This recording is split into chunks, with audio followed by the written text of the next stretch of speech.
Welcome to this week's edition of World Crisis Radio. This is Webster Tarpley speaking from Washington, D.C., and this is the penultimate broadcast of the old year 2013. It's our Christmas week edition, and remember, the significance of Christmas is an important one, theologically and philosophically. If you compare Christianity to the Nirvana religions, you recall that in the Nirvana religions of the East, the big concern is how to get out of the material universe. And this always implies a certain, what can we say, nonchalance about the fate of those who are going to remain behind in the material universe, whereas, from that point of view, some people would say, well, God coming into the world was a terrible mistake.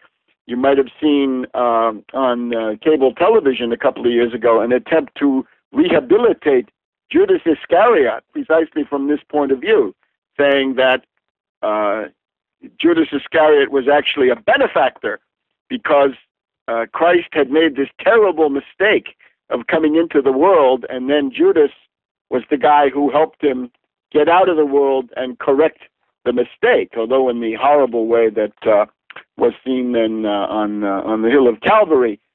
But the idea then is that if God is willing to come into the world and be a part of the material world, that means the material world is not that bad. At least it's not absolutely evil. It might be improved. It might be perfectible. And that, I think, is the very important philosophical significance of this holiday. It means that the Manichaeans are wrong. It's not the case that there's a world of spirit where things can be good and a world of material where everything is automatically bad. And when I say Manichaeans, this gets us, unfortunately, uncomfortably close to Martin Luther. And now that we're going into 2014, we've got to remember that the 500th anniversary of Luther, at least of nailing the theses to the door of the Wittenberg Cathedral, that's Halloween 1517. So we're now approaching the 500th anniversary of Protestantism, and unfortunately the net impact of Protestantism is to move Christianity a bit in the direction of that Manichaean outlook. But fortunately, not all the way, and maybe this influence is less now than it might have been at different times in the past. At any rate, it's better if God is willing to come into the world for the sake at least of those of us who are in the material world and happen to or plan to stay here for a little while longer at least. It means that the material universe is not metaphysically, radically evil. It is at least susceptible to something other than total evil. So therefore, this on the whole is a worthwhile holiday, despite all of the distortions. Now let's look in particular at the world of economics and its relation to the doctrine of charity, right? Faith, hope, and charity, these three, and the greatest is charity. And we can say, when you're talking about the general welfare, you're talking about something that looks very, very much like charity. When you're talking about charity, you're talking about something that looks very much like Muslim social solidarity. There's a similar doctrine in Judaism, and we have Confucian benevolence. And these are the values that need to be pushed forward at this time of year. And it's always good to remember that old romantic anti-capitalist, Charles Dickens, who has contributed so much to the cultural atmosphere of the holiday. And these works of Dickens, if properly read, they do have a meaning. Remember that Dickens was horrified by the British school of economics, and with good reason. In particular, you'll remember David Ricardo and others, and the profession of many of these British economists, of what was called the iron law of wages, which simply meant that you're in a market situation, liberismo selvaggio, a wild free market, and that in that free market, if the working class got paid more, they would multiply, there would become more of them. That would then, by the law of supply and demand, drive down the rate of wages. That would cause famine and death, and then the cycle would begin anew. When the numbers of the working class had shrunk to a suitable level, then the law of supply and demand would kick in, and the real wages would presumably start to go up again. That's the iron law of wages. That is why the Manchester School of British Classical Economics, with Ricardo, with James Mill, with John Stuart Mill, with a number of others, Jevons later on, that's why this was known as the dismal science. The dismal science, because it taught that there was no way to improve the human condition. In other words, if you do somebody a favor and give them a wage increase, well, then there'll be more workers. That will drive down wages in some future time, and the cycle of genocide will go on. That's the essence of British classical economics. And there never was a good phase. Don't let any Marxist tell you that Ricardo was somehow better than what came after. Absolutely not. He was an absolute sociopath. But that is what Dickens is horrified by. And you can see this in books like Hard Times, where he attacks what he calls the Gradgrind school of economics, right? The Gradgrind is, we want the facts, we want the facts. But out of this grows Malthus. And out of Malthus grows Darwin. And out of Darwin, the biological charlatan, we get the charlatan doctrine of social Darwinism. And that is the famous scene at the beginning of Dickens' Christmas Carol, where the two liberal financiers come in and talk to Scrooge and tell him that they're taking up a collection for the poor. And Scrooge, of course, answers in his famous way, are there no prisons? And the union workhouses, are they still in operation? The treadmill and the poor law are in full vigor then? Said Scrooge. Under the poor law, husbands and wives were separated, families were broken apart to prevent the birth of any more children. And once you got into this, it was just about impossible to get out of it. I was afraid from what you had said at first that something had occurred to stop these institutions in their useful course, said Scrooge. But there, of course, these are horrible institutions. And the two gentlemen comment that many can't go there and many would rather die. Many people would die to keep their families together. If they would rather die, said Scrooge, they had better do it and decrease the surplus population. And that's Malthus, that's Darwin, and that's also Keynes, because Keynes is also acknowledged by himself as being a successor to Malthus. Now, in our time, what do we have? In previous years, previous broadcasts, we've covered the growing momentum to raise the minimum wage. And what this means, of course, is that any political economy in any given stage of its development demonstrates a certain distribution. And that distribution is the result of the political forces, of class struggle, and at any time. And the question is, which way will it be altered? And we'll be back in a minute to comment on how it ought to be altered in 2014 here on World Crisis Radio. Welcome back to World Crisis Radio. And I wonder when we get to the point where the Wall Street finance oligarch, the predators, the parasites, throw down their derivatives and say, business, mankind was my business, the common welfare was my business, charity, mercy, forbearance, and benevolence were all my business. The dealings of my trade were but a drop of water in the comprehensive ocean of my business, and it is this time in the rolling year, I would have said the rolling fiscal year, that this suffering is the most acute for Marley's ghost, chained to those old ledgers and safes and strong boxes. And today, of course, it would be electronic with derivatives, collateralized debt obligations, credit default swaps, and other derivative exotic securities. All right. So this is the question of economics. There is no more corrupt discipline than academic economics. And of course, we've had Helicopter Ben Bernanke, who has perverted the Federal Reserve, right? He's supposed to provide full employment as well as currency price stability. He has totally failed to provide full employment under the Humphrey-Hawkins Act. He's in insurrection against the Humphrey-Hawkins Act, and he should have been impeached before he's leaving. Yellen is presumably on her way in.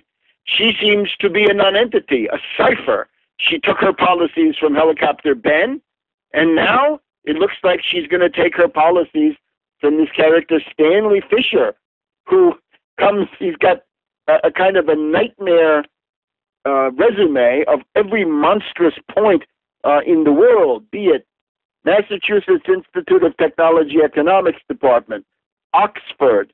He's worked for Citibank. He has worked for the International Monetary Fund, the World Bank.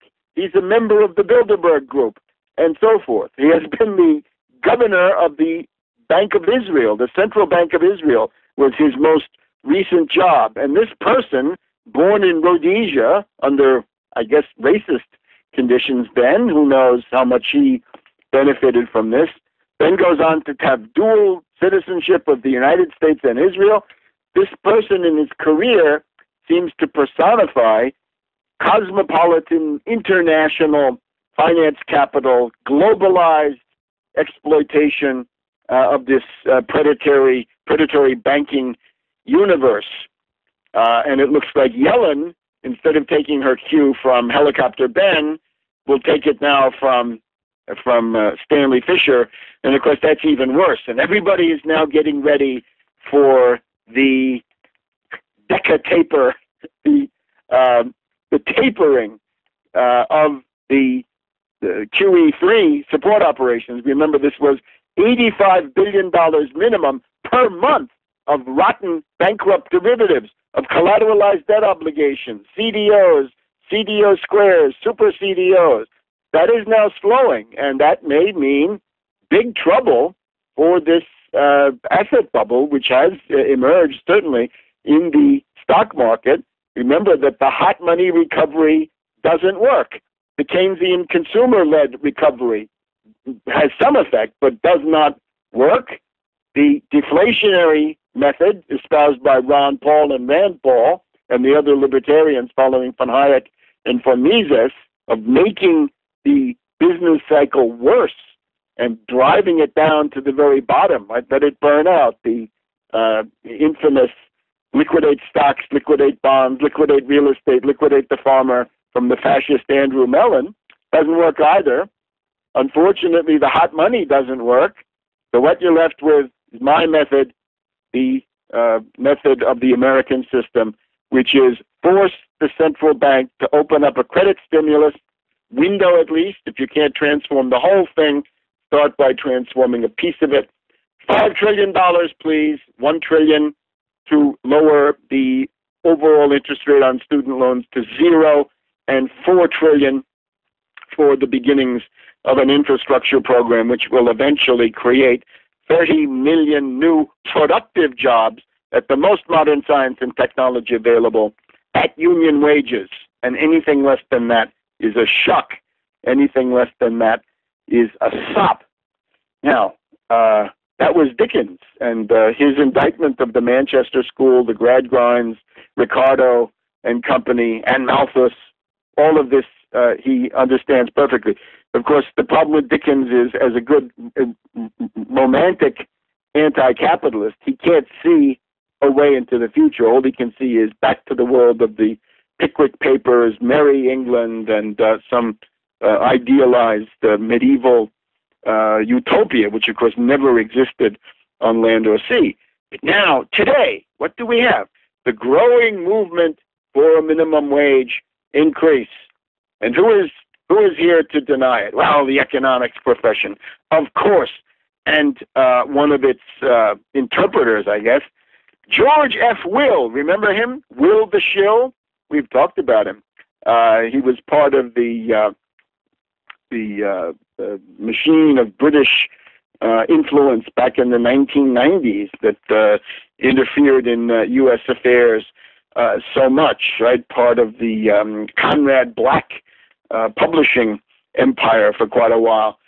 But now let's look at what Will talks about now. His Christmas column, or, yeah, I guess it is, his, the last column, or the next to the last, before Christmas, George F. Will, How to Help the Poor.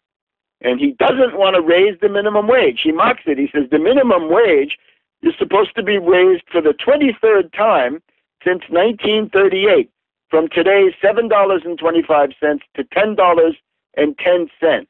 Great idea, he says, and then he goes through if, and his ideological points then come to the fore. He doesn't want to raise the minimum wage. These are chop logic arguments. I'm not going to try to reproduce them. One person writing in to the Washington Post a little while later commented that Will is a modern-day Scrooge, and the logical conclusion from George Will's column is that the best way to help the low-wage earners would be to eliminate the hourly minimum wage altogether. Why doesn't he say that? Another guy writes in saying, this is reactionary thought or conservatism degenerating into a self-parody.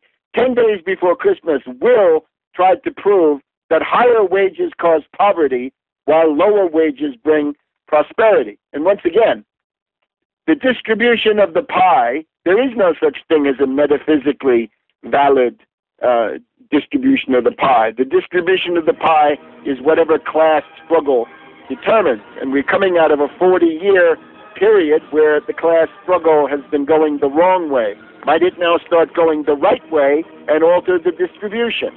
Possible. We'll be back in a minute on World Crisis Radio. Welcome back to World Crisis Radio. Do take a look at the Russian fleet. My lecture on C-SPAN still beating quite a good rogues gallery of malefactors, pedants, and nitwits up there. But every time you go and look at it, you help my cause of trying to get it rebroadcast in the face of a historical profession, which, as I had to observe in the course of this lecture, people, because they are blinded by hatred of Russia in particular, they're willing to sacrifice historical truth on the altar of the Anglo-American special relationship, and that is not history, right? That's ideology. That's a fairy tale.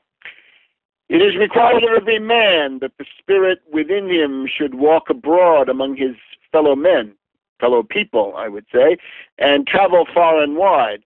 And if that spirit goes not forth in life, it is condemned to do so after death. It is condemned to wander the world. And Marley's ghost, where's the chain he forged in life?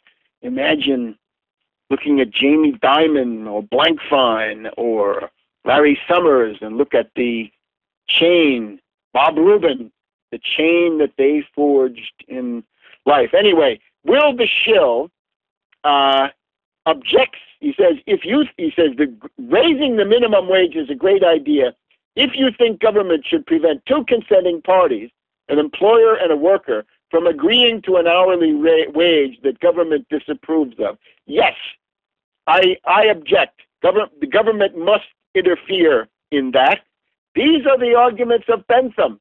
Two treatises by Bentham that I think Will has been looking at.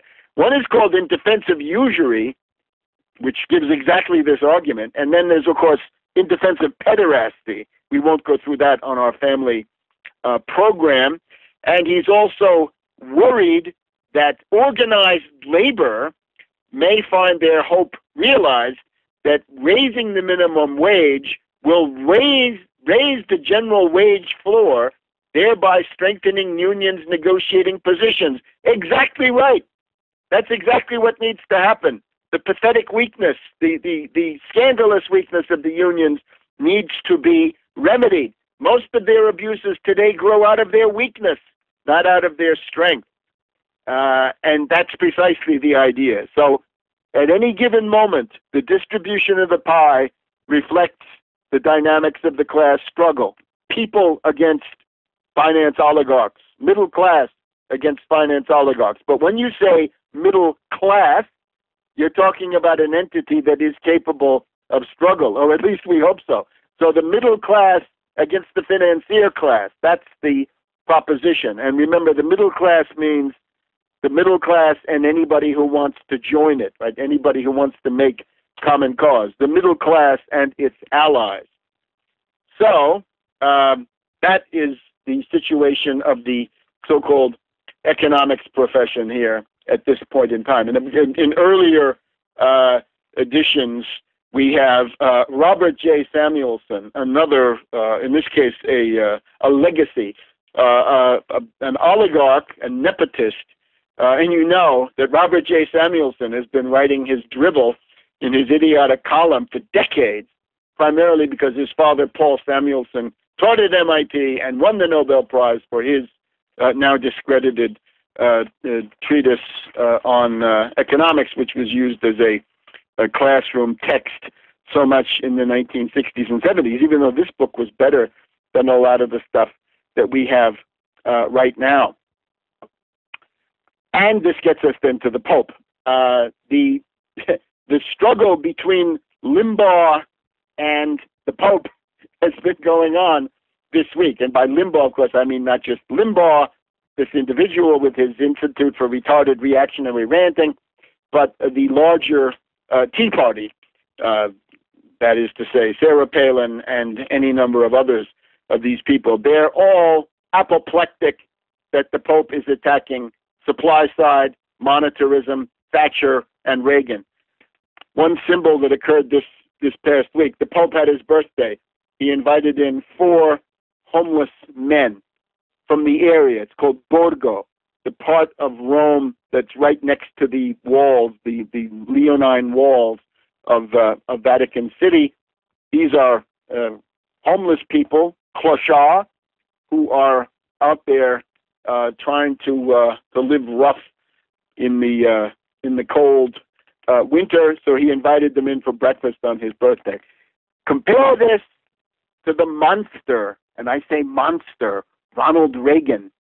When Reagan was president, I remember this well, it was the mid-'80s, and a homeless man had frozen to death in one of the hedges of Lafayette Park. He was found in the morning, and Reagan immediately commented that those clochards, those homeless people, were living in the parks because they wanted to. That was their choice. Who can prevent them, right, from writing that kind of a contract with their own destiny? And then Reagan immediately launched into his anecdotes about the black welfare mother and other people who live like kings in the lap of luxury because they are collecting welfare from 10 different names. Compare the Pope, who invites the 4 homeless men in as a symbol close to Christmas and on his birthday morning, compared to the monster Reagan.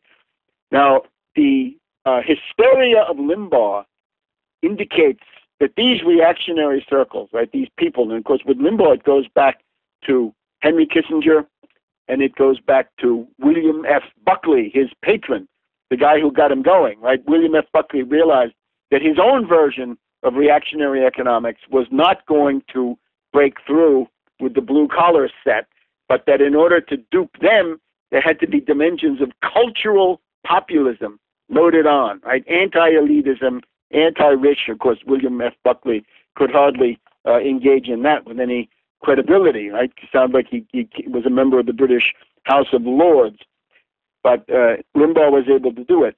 They realized that the ideological climate of the world is now changing because of the Depression, because of the Pope, because of the accumulated rage and frustration of a million struggles across the world, mass strikes in many countries, and indeed Occupy. Occupy contributed something important to this by raising awareness. Although they fell short of what they could have done, they could have caused and obtained the first breakthrough in terms of policy. They could have imposed maybe not the entire Wall Street sales tax, but a significant step in that direction.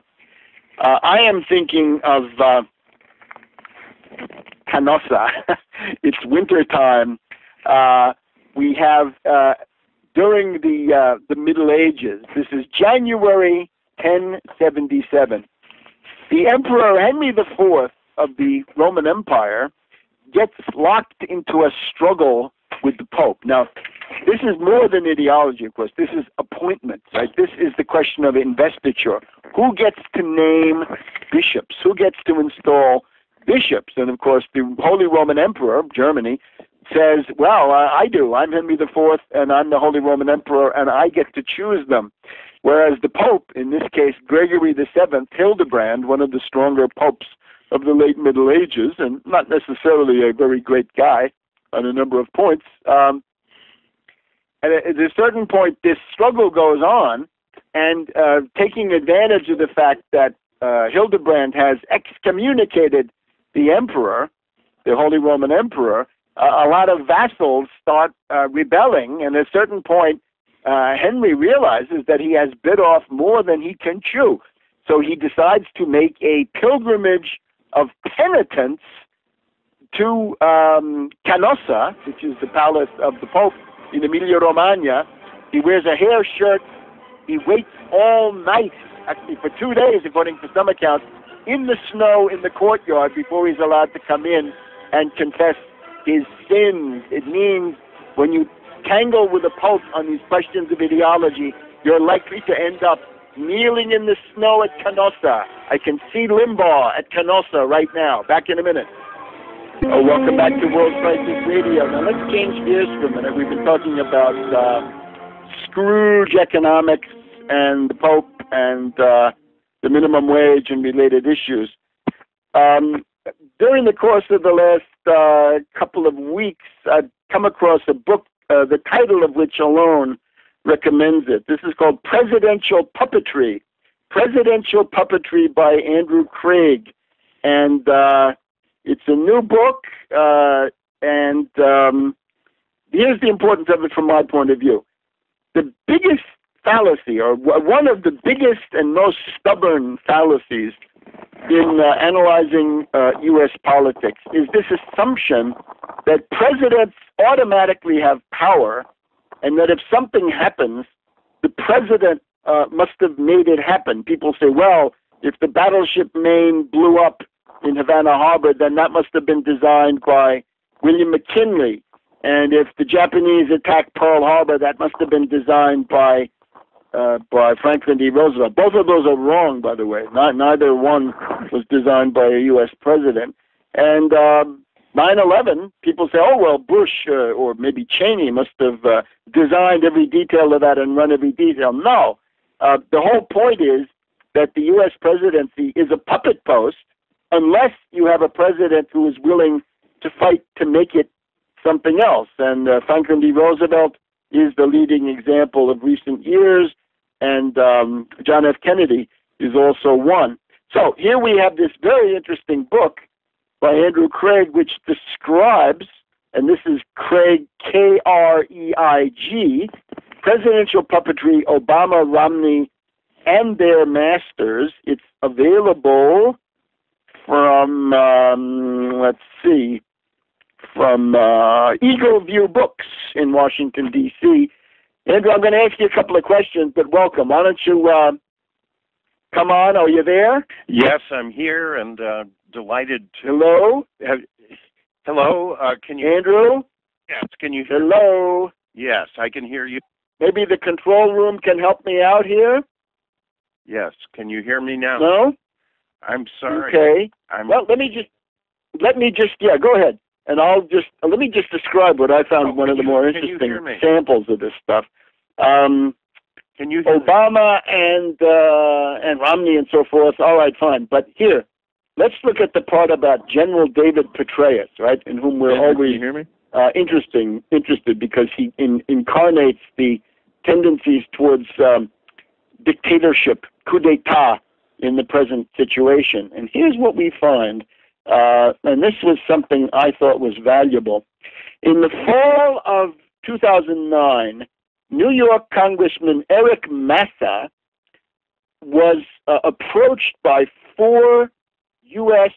generals, and they informed him that General David Petraeus, while serving as an active duty officer, Petraeus had met twice with former GOP Vice President Dick Cheney, and Cheney had suggested to Petraeus that Petraeus compete in a weak field for the 2012 GOP nomination to oppose Obama's re-election.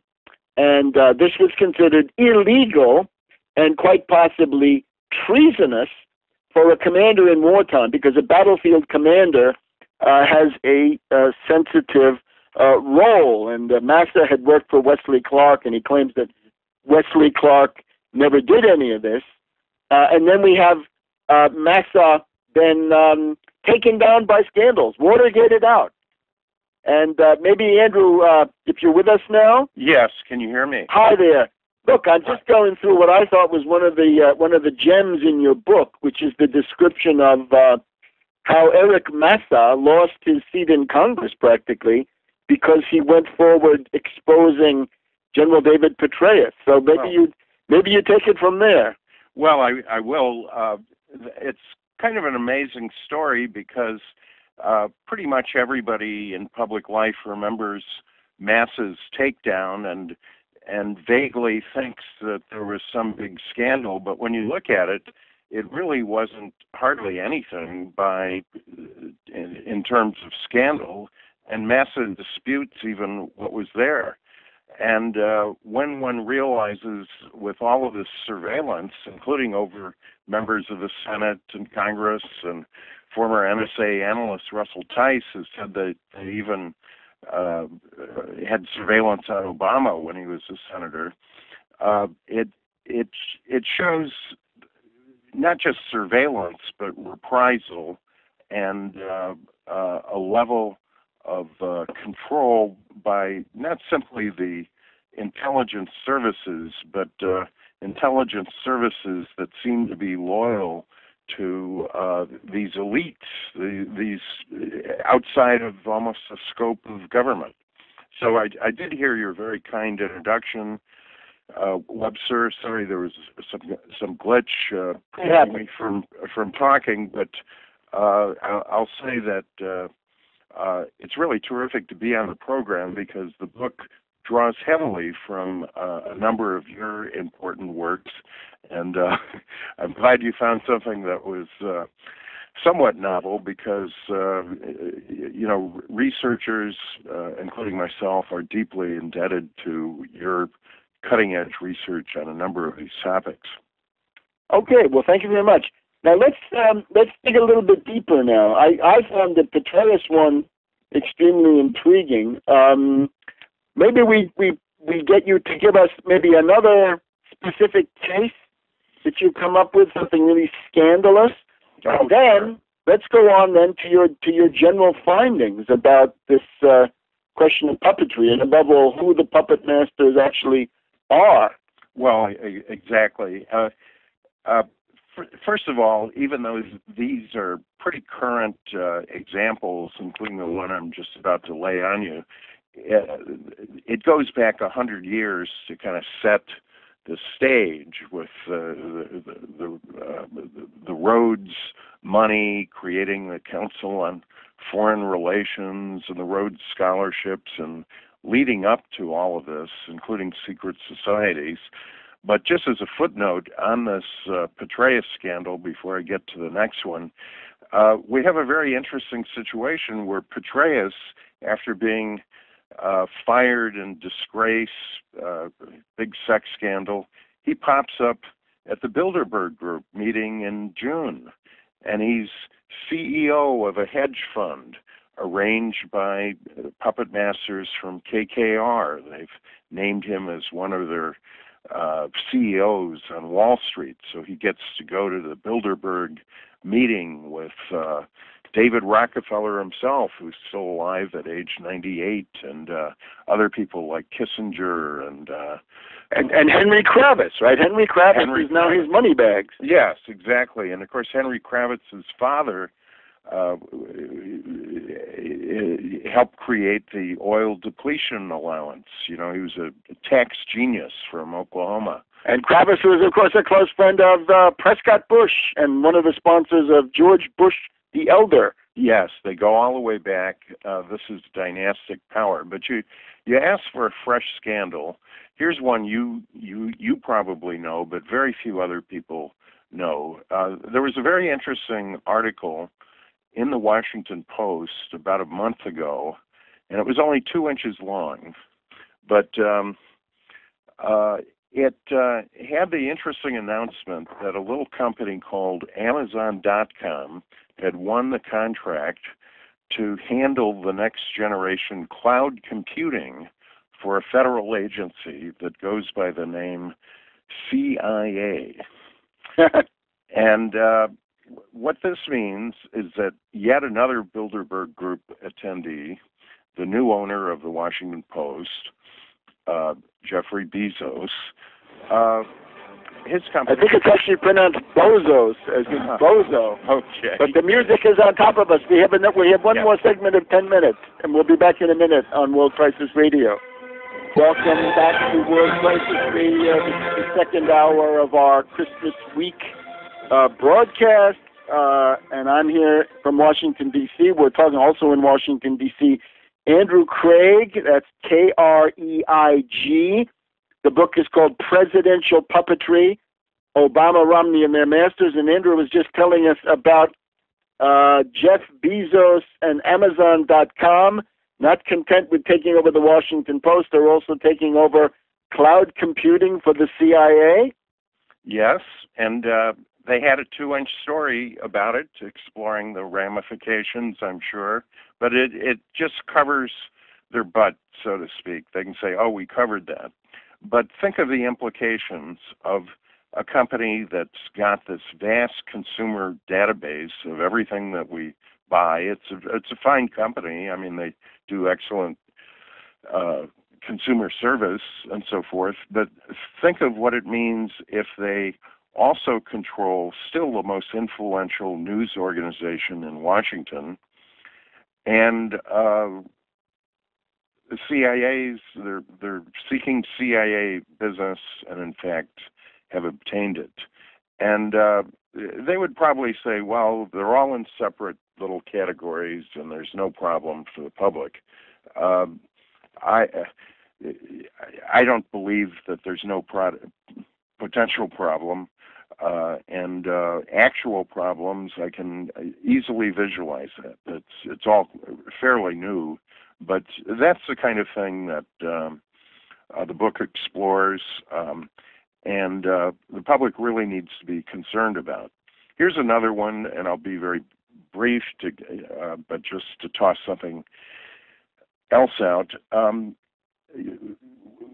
I explore in the book election machines and how they are capable of being manipulated to adjust election results, and in fact have been. And I get into not only who's doing it and how, but here's a couple of other implications. Somebody owns these private companies, and I trace it back to there's Bush family investment in this. And they don't need to affect every machine. In fact, the problems tend to arise when the votes are accumulated, and so it's done in a way that the nice older volunteers at the polls are never going to know about. And so elections look like they're just normally and honestly run, but there's a huge potential for manipulating the results, as in 2004, and I document that there was an attempt made in Ohio last year, and the news media just does not want to get into this for various reasons that I could explore, but part of it has to do with they're making a lot of money on election ads, and if the public started thinking that all of this years of campaigning, all of these punditry and all of that stuff can be manipulated in some districts in Ohio, people would be very upset. So, and then finally, we're exporting this technology to third world countries or overseas countries, and some of them do not necessarily want advanced voting machine software, particularly controlled by backers of the Bush family, let's say, sure, determining their elections. And we make it look like these ungrateful countries, some of whom are in Eastern Europe or elsewhere, just don't like democracy because they don't like these NGOs and others who are touting this kind of election software, but maybe they know something that the American public should know. I think they do. For Ohio, we had Bob Petrakis come on here. He was one of the guys leading that attempt to expose that in Ohio. And now, Andrew, now that you've got your book out and you're going to sell a lot of copies, you're going to see what a ripoff that Bezos is, because you're going to see that Amazon fixes the transactions so that they rake off most of the profit, leaving very little for us poor authors, of which number you are now one. But now, the big question, some idea of the puppet masters, how you see them, maybe the control mechanisms, and even some idea of how to put an end to this system.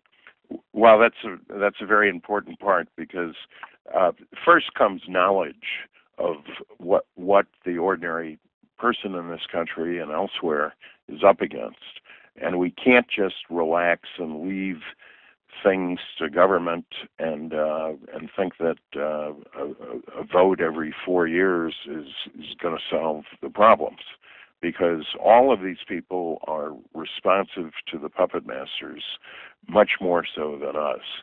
So we've got to know the secrets, but we also have to take some action. And you've got an important program to organize around the notions of austerity, the needless austerity that the puppet masters are imposing. But there are additional things that people can and must do, really, to protect our futures, each one of us. And my suggestion, after being here in Washington as an attorney and advocate for a couple decades now, is that individuals do not matter to certainly puppet masters, but even to their minions in government. They're going to pretend that they care about individuals and individual complaints, but it's really almost a waste of time.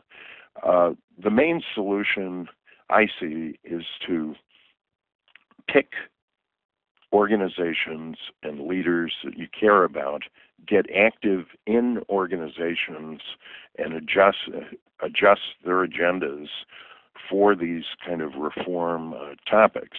And organizations can be civic, community, based in a region, or professional, or school alumni groups, but get them focused on serious issues and volunteer to create events and be involved in publicity, because ultimately it's organizations, either new or existing ones, that are going to have the clout to achieve the reform goals that are quite serious and necessary right now.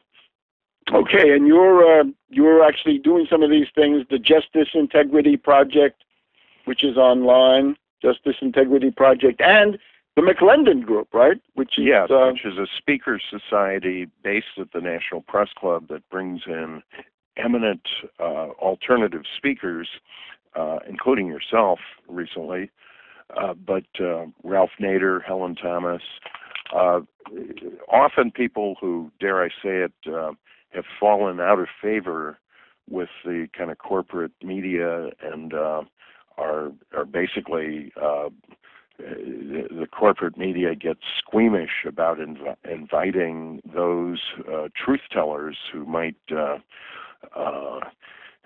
antagonize the minions of the puppet masters. And we just had Mother Agnes Mariam of Syria, right, in the face of a new attempt to start a war in Syria. This was extremely timely, and that was part of, you were certainly an important part of that. That's exactly what the kind of thing we're talking about, just briefly.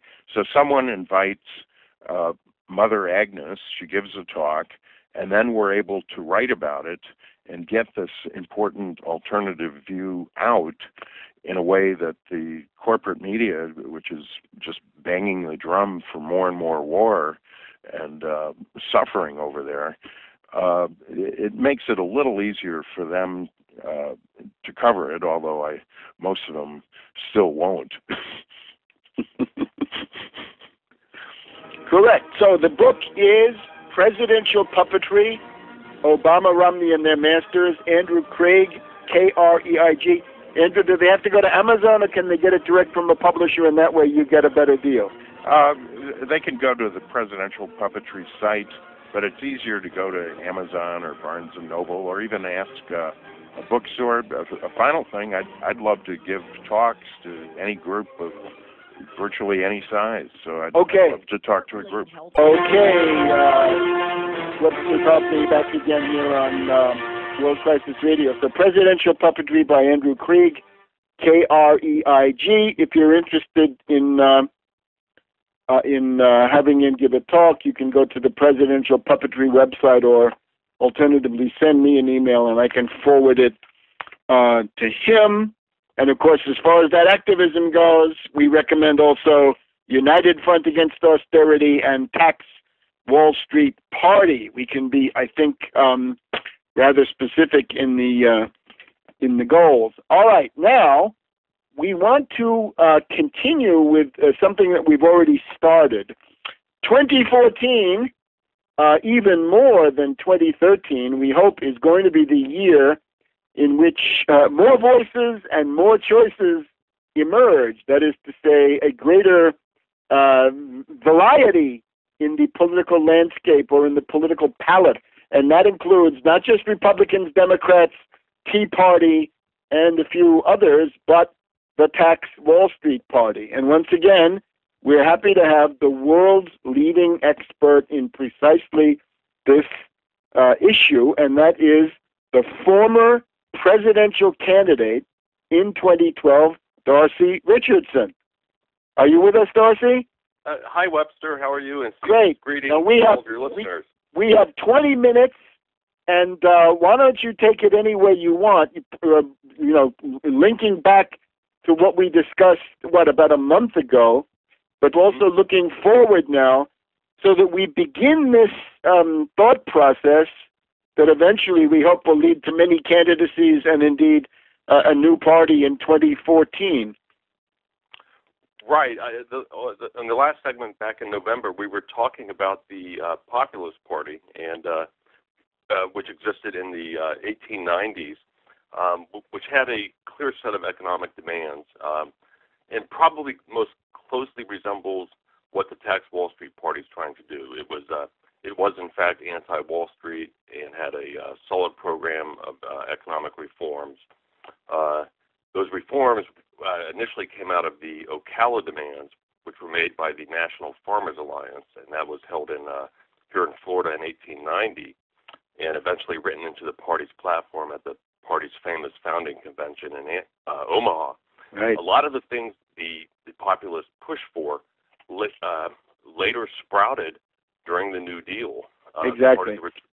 The party's original platform called for the enactment of a radical sub-treasury plan, which would have revolutionized credit and marketing arrangements for crops. Of course, the most famous plank in the platform is probably the free and unlimited coinage of silver and gold at a ratio of 16-1. But they also advocated government ownership of the railroads, telephone and telegraph systems, a graduated income tax. The country didn't have an income tax at that time. Also the adoption of an Australian secret ballot, and then, of course, the creation of postal savings banks, an 8-hour workday, and something that progressives later picked up as well was the adoption of the initiative and a referendum. But the populists, interestingly, they were the immediate successor to the Greenback or Greenback Labor Party, which had existed in the 1870s. And the Greenback Party had, at one point in 1878, elected 14 congressmen, which was phenomenal for a third party. One of them was Adlai Stevenson's grandfather, who was elected from Illinois. But the Populist Party really had these economic demands, and it actually took hold, particularly in the Midwest and in the South. The party elected 4 governors in the 1890s, including Bloody Bridles Wade of Colorado. He was elected in 1892. Kansas, they elected successive governors, Lorenzo Llewellyn and John Leedy. And then the state of South Dakota in 1896, the year William Jennings Bryan ran on a fusion ticket, Democratic and Populist Party fusion ticket. Andrew Lee was elected governor there. And then they also had the related Silver Party in Nevada, which the Silver Party's state platform mirrored the Populist Party platform, and they elected two governors as well. So the Populist Party showed that a new party competing against the Democrats and Republicans could be successful at the ballot box. They elected 22 congressmen and 5 U.S. senators in 1896, and literally hundreds of state legislators all across the country, including in the solid South, the one-party South. In Georgia, believe it or not, they elected 47 state House members and 5 state senators. And even before that, before 1896, which was really the party's high water mark, they had elected 8 congressmen in 1890, 2 U.S. senators. 2 years later, they elected 11 congressmen and 4 senators. And even as late as 1900, they still claimed 5 House members and 2 U.S. senators, one, I believe, from Kansas and one from Nebraska. So the party really started to push the Democrats and the Republicans in the direction of adopting some of these economic reforms that they were advocating. And, of course, the party throughout its history, 1892 all the way up to 1908, always fielded a presidential candidate. In 1892, the party nominated former Union Army General James Weaver of Iowa. He carried 5 states in the 1892 presidential election: Colorado, Idaho, Kansas, Nevada, and North Dakota. So he won 22 of the, at the time we had 444 electoral votes nationally. So that was really astounding for a new party. And Weaver, of course, had previously, a dozen years before that, in 1880, he had been the Greenback Labor Party candidate for president and campaigned with the famous Mary Leith of Kansas. And Leith, who's never had a loss for words, said at the time that she and Weaver looked like walking omelets because every time they spoke in the South, they would have all these eggs tossed at them. So it wasn't easy on the campaign trail for them, but the voters responded, and the two parties noticed that. And of course, after Bryan's candidacy in 1896, the party had, fused with the Democrats that year, and a lot of the purists in the Populist Party were actually opposed to any kind of fusion with the Democrats, whom they believed was still, the Democratic Party was still controlled by Wall Street. So that the fusionists broke off, and in 1900, they nominated somebody near and dear to your heart, Webster, Philadelphia financier Wharton Barker. and of course Barker was a noted expert on Far East affairs, and he had single-handedly engineered James Garfield's nomination at the 1880 Republican National Convention, and that's really an amazing story in and of itself. But anyway, let me just point out in these years, right? August Belmont was pretty much the owner of the Democratic Party, kind of like Soros exactly today. But now that's our break. But the question I want to ask you is, what was the limit? In other words, what was it that prevented this group from being a rural party to being a industrial worker party? Back in a second on World Crisis Radio. Welcome back to World Crisis Radio. So as a part of our continuing coverage, which is going to be one of our great themes of 2014, we're going to be going to Darcy Richardson as again, the world's leading expert in precisely this topic. Let me just ask the question, right? What was it, as far as you can see, that prevented the Populist Party from going beyond this sort of farm, Western, silver, and Southern center of gravity? What was it that prevented them from breaking into the great industrial areas of the Midwest and in particular the Northeast? Right? What was it that stopped them? Were there organizations in their way, or what was it? Well, they did. That's a great question, Webster. They did have some people in the labor movement, like Terence Powderly, who was very sympathetic. He was with the Knights of Labor. Right. At that point, was the strongest national union in the country. He was very sympathetic. He tried. He was based in Scranton, Pennsylvania. He tried to promote the Populist Party in Pennsylvania. The problem was that the party, and I think it had to do more with,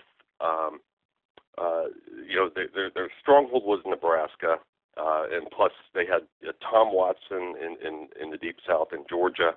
But because the party was so agrarian based, I don't think they really, and this was a fatal flaw in the party, I don't think they really tried to organize in a lot of the urban areas, particularly in the Northeast. There were some attempts made, but they really didn't make any serious headway, and that prevented the party from being truly a national party. Which I think that's an important lesson for us now, right? That you've got to be inclusive. Absolutely. One of the things that I think I've seen in some research about this is that it allowed the Democrats or Republicans, depending on who controlled the machine, right? Because remember, the Philadelphia machine was Republican. They could say, "Oh, watch out for those guys. If you're an industrial worker, they want to devalue your paycheck, your pay envelope, because they want inflation, and that's not going to help you. You're going to be able to buy less with what you get." So that I don't think they ever found an answer. Right, and there were a lot of threats made, particularly in the 1896 period, where blue-collar workers were threatened with their livelihoods if they voted for the Populist Party. That's something that also, happened to the Socialist Party. A few years after that, people were threatened with their livelihoods if they supported,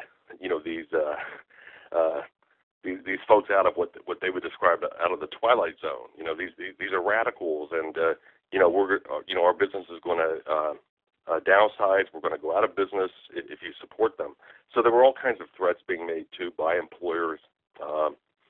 So it's a great point, and that is an important lesson for the Tax Wall Street Party and any party trying to organize, on a national level today. You need, as decimated as organized labor is today, you need labor to be a key part of this.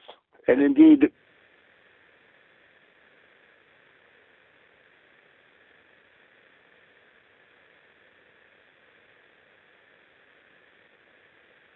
the populist that I've always noticed is in the literature. When you look at somebody like Hofstadter and his paranoid style, this is the original target, right? The populists are the target of this stuff about paranoid conspiracy theory, because they had a fairly good idea of how the central banks were controlled. in particular from London and the influence of various European banking families and so forth. And then they were considered, to be, again, paranoid. The ruling class, Wall Street, has tended to respond to newer movements more or less according to the way they responded to the original populists.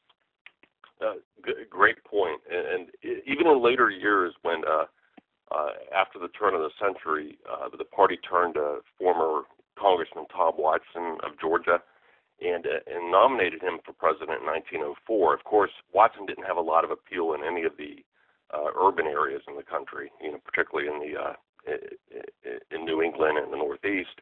Right. But he campaigned vigorously. He actually reached out to William Jennings Bryan and asked him to endorse him. But Bryan was under so much pressure from his party. He had been, the nominee in 1896 and 1900, and then 4 years later in 1908 he was nominated again. But in the 1904 campaign, Bryan had denounced the Democratic nominee, Alton Parker, who was a corporate Wall Street lawyer, as the muzzled candidate of Wall Street. So Watson felt that Bryan might come out for him. Had that happened, then the party probably would have survived beyond the early 1900s. You have this major figure, William Jennings Bryan, who's beloved by millions across the country. But he was under pressure from his party and stayed silent. He didn't actively, campaign or endorse Watson, and that was another thing that led to the party's downfall. So yeah, it's very important. Reach out to the urban areas and organized labor, and like you said, any group that has some clout, has to be a part of any kind of movement to challenge the duopoly. And people have to remember one of the main things you got to bear in mind is that from 1828 to 1932, that's 100 years. The Democrats are the bad guys, generally speaking, right? Yeah, they're the white supremacists and the racists and Confederates and everything else. Right. Good point. And one of the things that the populists, the thing that I think you would find interesting, and you probably already know this, but you have Henry Carey from Philadelphia in the 1850s through almost, I guess he lived about 1879. A big advocate of the American system. Well, interestingly, Carey, toward the end of his life, he joined the Greenback Party. And had he lived longer, he probably would have ended up as a populist. And so I thought that's pretty interesting that you had folks, who went into the Greenback Party and later the Populist Party who were actually advocates of the American system. So that's another thing that is kind of overlooked by most historians. Kind of the American system legacy, where it went, after Lincoln's death. And we have to remember the original populist is Plato, right? And this is there's no doubt about it. Now, Darcy, looking ahead in the coming weeks, right? Most likely in the next installment or otherwise soon in January. Where are you going to be taking us, right? What are the other moments of this cavalcade that are highly relevant? Well, we can look at Teddy Roosevelt's Progressive Party in 1912, which I don't consider it anything close to what the Populist Party movement was, but that was kind of the defining third party for the period right before World War I. But also there are some lessons to be learned, I think, from the Socialist Party of Eugene Debs during that period. Debs, before the Socialist Party was founded, Debs was a member of the Populist Party, and so a lot of the folks, when the Populist Party faded from the scene, went into the Socialist Party or later into the Farmer Labor Party. Okay, we'll look forward to that. I just with Teddy Roosevelt, the Bull Moose Party, that's Morgan, right? That's exactly. A bunch of Morgan partners who they're not happy with Taft. They want to bring in Woodrow Wilson, so they use Teddy Roosevelt to split the Republicans and bring on Woodrow. Exactly. Okay, we'll see you probably next week then. Okay. Thank you very much, Darcy. Thank you so much. Welcome back to World Trade Week Radio, the final segment of our Christmas week broadcast. So we have explored the connections, the deep ideological similarity of Will the Shill with Scrooge, and we're not going to forget little Rand Paul, who came out saying that it would be a terrible disservice to the unemployed to extend those benefits beyond 26 weeks because, gosh, if an employer sees that you've been out of work for more than 26 weeks, well, then he's not going to hire you, is he? Well, maybe not in the current monstrous economic configuration, but the time may be coming, if we could get a recovery going and a boom, when employers would be begging such people to bring the benefits of their experience to bear on the work at hand. So little Rand, as was already, I think, proposed by a couple of columnists, little Rand qualifies as a Scrooge, a Gradgrind. Are there no prisons? Are there no workhouses? That seems to be little Rand's approach. And, of course, he's following in the footsteps of the original Paul Todd. But now, couple of important notes on the questions of war and peace, because we're talking about the Prince of Peace, right? Many columnists don't seem to understand this. First of all, in Kiev, we've got the meddlers. We've got John McCain. You can see a very interesting meme that's circulating on the internet. It's got a bunch of these poor Ukrainian dupes, or maybe fascists or neo-Nazis in the Svoboda Party, and they're out there. Seemingly their agenda is that their daughter should become a cleaning woman in London, or that multinational corporations and Goldman Sachs should buy up that rich Ukrainian black earth farmland. Remember, Ukraine is a breadbasket. People who want to take over the Ukraine maybe want to do it for reasons of food control, to try to starve out certain others. This must not be allowed to happen. And then, of course, John McCain, scorned and reviled here most deservedly because of his warmonger tendencies. You can see this guy has never seen a war that he didn't want to start. He's up there thinking, as he's lionized by the crowd in Maidan, Independence Square, gosh, if Americans were this gullible, I could have been president, but it was not to be. Putin, as a statesman, has now intervened. $15 billion Russian loan and purchases of Ukrainian bonds. There will be no state bankruptcy, and the price of natural gas goes down from $400 to $268. That was always available. If you want a political price, then give political concessions. It's easy. It's called political economy. So we're hoping that General Winter, Field Marshal Winter, should now do his work and let Moros, right, the Frost, with his red nose, come and invite these hapless protesters out of the square. And their poor leader, this Klitschko, we're thinking about the poor guys in the National Football League with all those concussions, and even baseball players with concussions. What are we to make of poor Klitschko? He should go and seek treatment. His most recent statement seemed to be challenging Yanukovych to go and have a prize fight in the ring. What a lamentable method of arguing, the absolute nadir.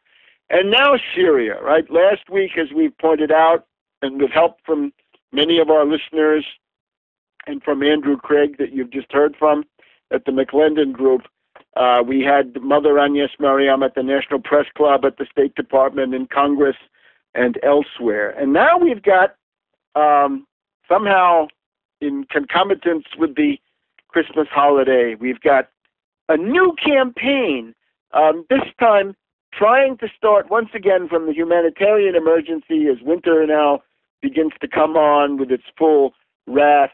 Just looking at the Washington Post of the last a couple of days. Here we've got the Washington Post on Sunday, December 15th. The Syrian abyss. The United States stands by as a dictator starves his people. We're watching innocents die, says the Washington Post. Oh, of course, their deep humanitarian commitment, we know, from the Graham family to Bezos or Bozos or whatever his name is. That was on the 15th of December. On the 16th of December, Fred Hyatt, one of the editors of the editorial page, letting Syrians starve. And here the hypocrisy gets very dense. No one wants to send U.S. troops to Syria. That's what they tell you now. Just advisors, I guess, or spotters. No one contemplated sending U.S. troops to Syria. But Susan Rice, when she was talking about Sudan, Darfur, 10 years ago, military action might entail airdrops, a no-fly zone to protect civilians from government bombing, the establishment of humanitarian safe zones, and security for critical deliveries by rail and road. I'm sorry, a no-fly zone is a comprehensive bombing campaign with tens of thousands of deaths. I'm sorry, these are hypocrites. Starve. 50,000 people a day starve in this world, Fred Hyatt and Washington Post editorial board. Why do you get so worked up over this particular example when your cold indifference to all the rest could hardly have been more complete? And now we have today, as we're recording on December 18th, Wednesday, a day in Syria. U.S. inaction in the war-torn country could prove costlier than intervention. And they've got this campaign going about the barrel bombs. I suspect this will turn out to be a new Kuwait incubator babies, a new Jessica Lynch, a new Neda, or whatever it is. Syrian government helicopters on Monday dropped barrel bombs on residential neighborhoods in Aleppo, packed with screws, scrap metal, old car parts, blades, and explosives, says the Wall Street Journal. Oh, that other humanitarian organ, always alert for any violation of human rights, especially economic rights, all over the world. So you get the picture. There is a campaign, and I think it has to do with the fact that we're looking not even at the last throes, but quite possibly the death rattle of the terrorist insurgency. All that money put in by Saudi Arabia, all that money put in by Qatar and the Emirates and the rest of them, and all that effort from the CIA. And now the warehouses have come under control of the recalcitrant terrorists, right, the Al-Qaeda types. And will they start shooting down airliners? Well, you get the picture. Aleppo, it seems to me, is approaching liberation. When? I don't know, but it's perfectly feasible. And the big challenge now during the Christmas holidays and New Year's and the other holidays that come is to maintain vigilance on this important question. Hands off Syria.